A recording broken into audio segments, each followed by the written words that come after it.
So this is on attachment.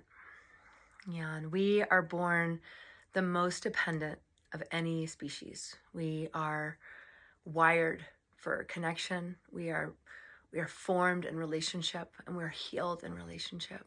And so much happens in early attachment and early childhood that can make us have different attachment styles. And attachment styles are not fixed, they're not rigid. And I really believe in there's a flexibility that in some relationships we can be some way, we can be other ways. But there are some fundamental patterns that often you begin to see as an adult. And have no fear, because our brains are neuroplastic, and we are able to change through the power of mindfulness and noticing. And so I'm just really glad that you're here. I'm really glad that you're seeking to learn more. Some of the basic attachment styles we see are when there's secure attachment, and then there's also earned secure attachment, when someone who might not have had secure attachment in their childhood.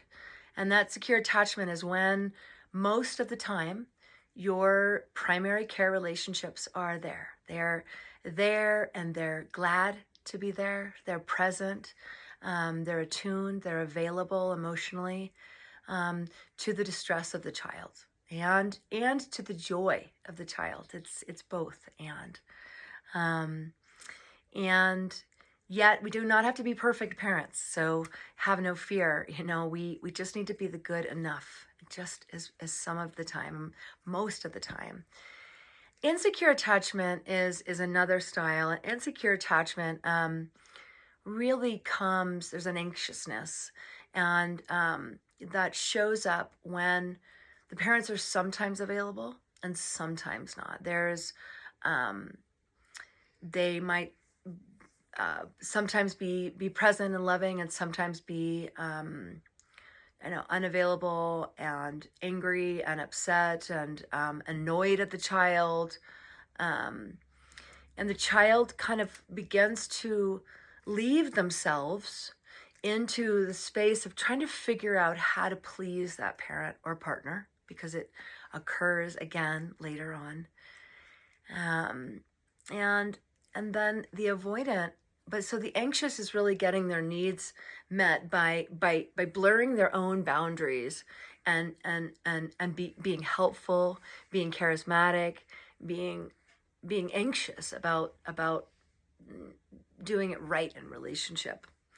So the avoidant also had parents that were sometimes available, sometimes not. Sometimes they would cry, and sometimes someone would come, and sometimes they wouldn't.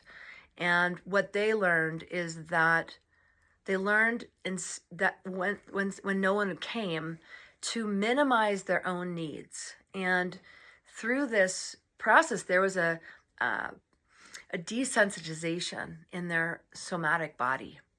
And what this looks like later on is that what happens is they've gone numb inside, and so they're numbed out to others' pain around them.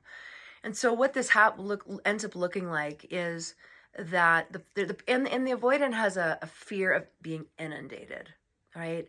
The anxious is more a fear of being abandoned, and that avoidant can be withdrawn, can push away love, can just not be emotionally available. So oftentimes I see people coming in later in life because they want to have secure, functioning relationships, and they need to work through some of these attachment wounds, because everything that happened in attachment gets registered in our being and in our pain body, and it can really manifest addictions to cope with the pain of that, those losses, because for the child inside of us, it was survival. It was survival. I have to become whoever my parents need me to be in order to survive. And so if the mom is distracted or in pain, a child might become a caregiver, a healer, a pleaser, right? Or conversely, the avoidant might actually just be trying to be a really good boy by having no needs, and by just being obedient. So that's a little bit about attachment. Was that helpful?